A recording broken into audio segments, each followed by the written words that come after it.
My name is Paul Peach. I am a creative freelance photographer based in Hong Kong. This presentation will outline my current practice, research, project work, and identify potential emerging markets and strategies for my current business and emerging business ideas. My practice at present is a creative photographic ongoing project that explores the essence and visual and cultural transition of modern barbershops in Hong Kong and the featured themes of this topic, exploring the cultural curiosities in both digital and film format. My project, The Art of Barbering, is really about capturing the spirit and perhaps sometimes funny and creative aspects of barbers themselves, as well as the economic and cultural and social influences within this topic. My chosen themes for this module is based on my previous photo shoots and research work from the last MA module. My featured research topics will be female barbers, a barber event, a tattoo artist, and all of these themes are entrenched into the culture and lifestyle of the men's grooming service industry. I began this module translating and compiling the results of my 2 exhibition questionnaires, and the conclusion was that in my work I had managed to convey the lifestyle of the barbers, and that I had a distinctive style of my own, so this was a step in the right direction. From a marketing point of view, it was encouraging that some members of the public at the exhibition venues were suggesting I sell my prints, but this was not my main goal, so I gave a third of my prints to the barbers who helped me exhibit my work. I was advised by one of my teachers to take part in the WMA International Photographic Award competition here in Hong Kong, so I entered 10 of my images from the 2017 Hong Kong exhibition to hopefully raise my profile. Using translated property and model release forms, I had to request these signed documents directly with each barbershop. This engagement allowed me to begin my first photo shoot at the Temple of Groom tour event in Hong Kong. This was the first of its kind in Hong Kong and was attended by around 300 people from the men's hair grooming industry. This event marked another step in the transition of barbershop practices in Hong Kong. This was an interesting event as lots of barbers were perhaps outside of their usual comfort zone when it comes to exhibition barbering. So this presented a challenge for the Hong Kong participants. During this MA module, I've been thinking more about my work and how it can develop further, and how this can be sustained in the future. So I decided to look at the methodology of my work and look deeper into the cultural dimensions and social representations in the global commercial and economic media landscape, including the nostalgic aspects. The global cultural flows within my project are wide and varied. So to try to understand more about this, I read some key elements of the book, Modernity at Large, by Arjun Appareidhi, and in particular the framework for exploring what Arjun calls the 5 dimensions of global cultural flows: ethnoscapes, mediascapes, technoscapes, financescapes, and ideoscapes. This foundation framework, or imagined worlds, reflects a relationship with my project and teaches me that the grey lines between commercial and economic aspects and symbolic representations, such as the USA flag draped over a wall of a barbershop, are only perhaps symbolic of the freedom, not of the nationalistic aspect of one's origin or any economic or cultural connections.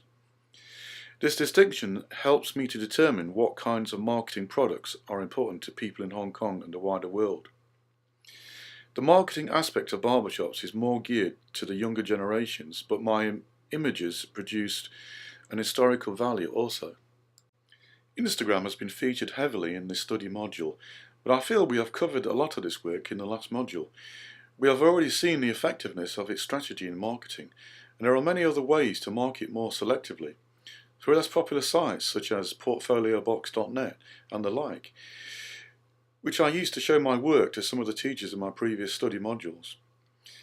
Instagram is a great way to enhance your business, but to me it's at a cost in terms of time and effort, posting less favoured work, and the data protection and copyright issues associated with many of the kinds of these sites. In the Unseen 2017 Autumn Edition magazine, I was drawn to the work, or perhaps more of the ideas, in Martina Sorte's work, where she extracts images from music and iconic videos, which expresses the suspense within those scenes. So this got me thinking about how I could bring more of the drama and perhaps some suspense or action into my work. Copyright is an important part of business in photography, As I have studied IT law before, I decided to share my knowledge to my peers. The way to identify if an infringement has occurred, we first need to understand the basics of identifying what forms an idea or an expression of work.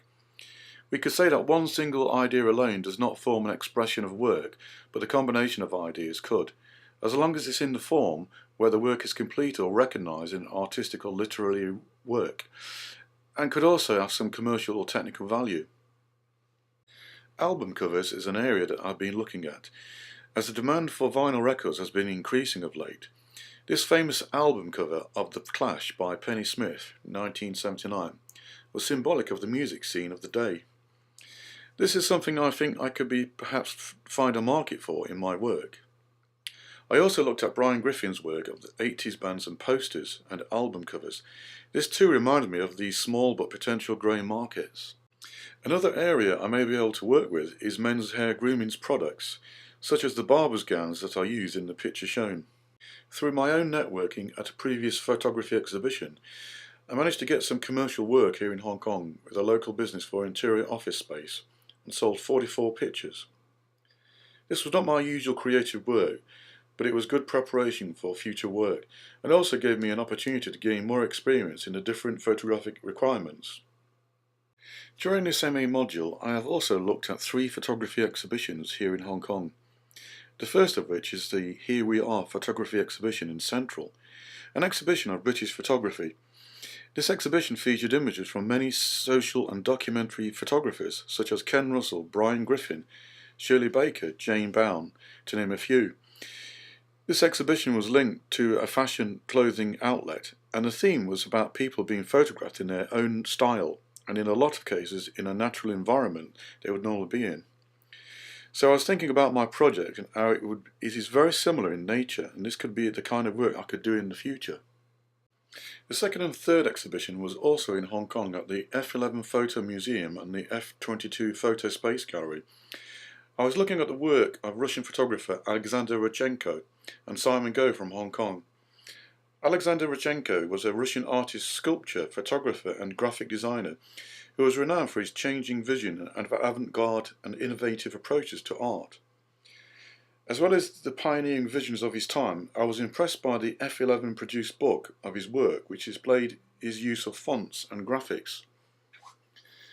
This style was also reflected in the layout and the colours of the exhibition rooms. Simon Goh is a local photographer here in Hong Kong who produced a collection of work of Hong Kong old local shops spanning 13 years of work. His work was obviously more documentary, but again reminded me how valuable photographs can become over time. And this could be another possible outlet for future work. Female barbers is another featured topic that's been of interest to me for some time, so I conducted an interview on site before the agreed photo shoot with Julian Long, a talented barber at a 59 Tattoo and Barber Shop. I also did some extensive research into what other female barbers were experiencing in men's grooming environments. The interview formed the basis of my photo shoot and informed me to better capture the essence of what she had said and how she sees her life in the barbershop scene. The next featured work and photo shoot was of a tattoo artist named Marcus Yan, who was also at the 59 Tattoo and Barber Shop. And once again I conducted an interview. The photo shoot and interview gave me an insight into how this all relates to the barbershop scene. It was interesting to see how barbers and tattoo artists work together in the same shop while serving different parts of a creative process. So basically the barbers and tattoos artists and all the friends connected to this industry got together and formed partnerships to form this business in this particular area. And finally, I have produced a portfolio that has been steered by my visual research and reading, and I have raised my commercial profile to a level I am comfortable with at this time. This will allow me to develop more and integrate this into my personal current business plan. I am happy with my development and looking forward to the final stages of my study. I hope you've enjoyed this presentation. Thank you for listening.